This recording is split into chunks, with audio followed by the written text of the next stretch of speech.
For today's video, magluluto tayo ng creamy adobo chicken para may iba naman yung luto natin sa manok. Lagyan natin ng toyo, gisang mabuti yung manok. Yan.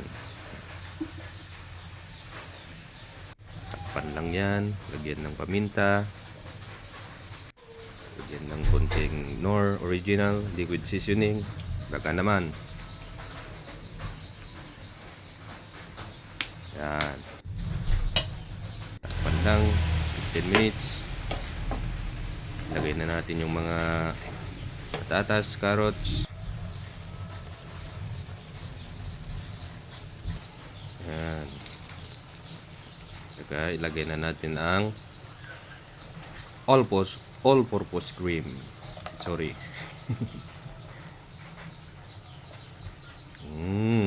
Yum yum yum.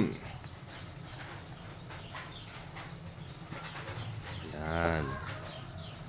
Para may iba naman yung luto nyo sa manok. Try nyo.